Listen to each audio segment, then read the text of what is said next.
અમેરિકામાં વર્તમાન પ્રમુખ ડોનાલ્ડ ટ્રમ્પ ગેરકાયદેસર વસનારાઓ પર ત્રાટકી રહ્યા છે. તેમાં દરેક પ્રકારના વિઝાનો સમયગાળો પૂરો થઈ ગયો હોય તેવા લોકોનો પણ સમાવેશ થાય છે.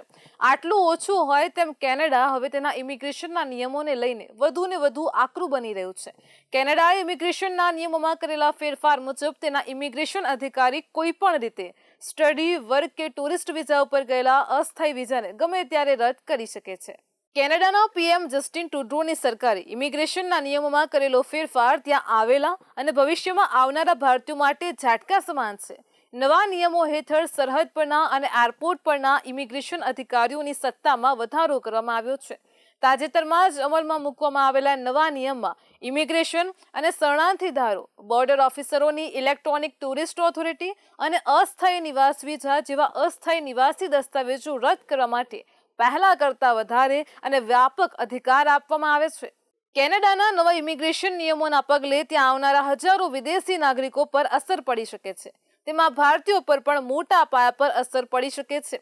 નવા નિયમોના લીધે થતા ફેરફારોના પગલે વિદ્યાર્થીઓ, કર્મચારીઓ અને અસ્થાયી ટુરિસ્ટો પર ખાસ અસર પડશે, જેમાં ભારતના નોંધપાત્ર લોકો પણ સામેલ છે.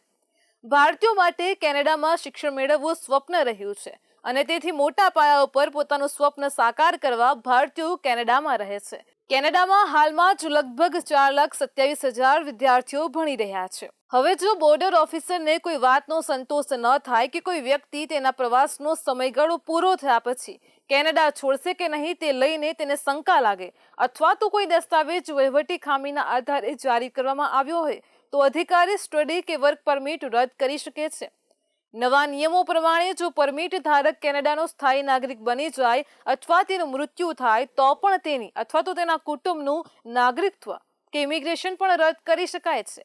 અહેવાલમાં કહેવામાં આવ્યું છે કે સંશોધિત નિયમ ઓટાવાના ઇમિગ્રેશન માળખામાં કેટલાય ફેરફારો પછી આવ્યા છે અને તેના હેઠળ 2024ના અંતમાં સ્ટુડન્ટ ડાયરેક્ટ સ્ટ્રીમ વિઝા કાર્યક્રમને રદ કરવાનું પણ સામેલ છે. નવા નિયમોમાં કહેવામાં આવ્યું છે કે કોઈ વ્યક્તિની પરિસ્થિતિ કે તેનો ઇમિગ્રેશનનો દરજ્જો બદલાતા તે પણ અયોગ્ય સાબિત થાય છે. કેનેડામાં ભણતા 4.25 લાખ જેટલા ભારતીય વિદ્યાર્થીઓ ઉપરાંત દર વર્ષે લાખો ભારતીય પ્રવાસીઓ પણ ત્યાં આવે છે.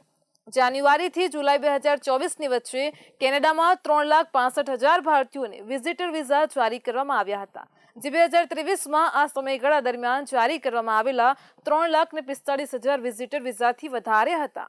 ખાલિસ્તાનીઓના સમર્થનના મુદ્દે કેનેડાના ભારત સાથે સંબંધ વણસ્યા છે અને ત્યારથી કેનેડા તેને ત્યાં આવતા દરેક પ્રકારના ભારતીયો માટે નિયમોનો ગાળિયો વધુ ને વધુ સખત કરી રહ્યું છે.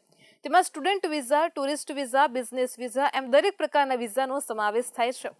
કેનેડાના પીએમ પદેથી તો ટ્રુડોએ રાજીનામું આપવું પડ્યું, પરંતુ કેનેડામાં આ વર્ષે યોજાનારી ચૂંટણી સુધી તે વડાપ્રધાન છે અને તેથી ટ્રુડો છે ત્યાં સુધી ભારતીયોએ લગભગ દરેક મોરચે તકલીફ ઉઠાવવી જ પડશે. ટ્રુડોનો પક્ષ હાલમાં ખાલિસ્તાનીઓના સમર્થનથી સત્તા પર ટકેલો છે.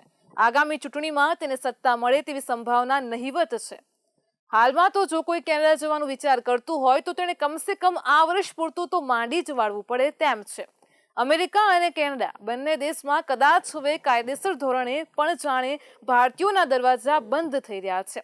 પણ અહીં રાહતનો શ્વાસ તો એ છે કે કેનેડામાં જો સરકાર બદલાય તો ભારતની તરફેણમાં સાનુકૂળ સ્થિતિ આવી શકે છે. ભારતીયોને રાહત મળી શકે છે. હાલમાં તો કેનેડામાં છે તે ભારતીયોને ટકવાના પણ ફાફા છે, જ્યારે તાજેતરમાં ગયેલાઓએ તો પરત ફરવું પડે તેવી પણ સ્થિતિ ઊભી થઈ છે. ભારતીયો અને તેમાં પણ ખાસ કરીને ગુજરાતીઓ માટે કેનેડા હવે જાણે એક સ્વપ્ન બની રહ્યું છે. તેથી જો કોઈને પણ હાલમાં કેનેડા જવાનો વિચાર હોય તો ઇમિગ્રેશન કન્સલ્ટન્સી ગમે તેવી લાલચ બતાવે, પરંતુ તેની લાલચમાં ફસાતા નહીં. વાસ્તવિકતાની ચકાસણી કરજો અને તેના પછી ત્યાં જવાનું વિચારજો. કેનેડાની સરકાર ગમે ત્યારે નિયમો બદલી શકે છે.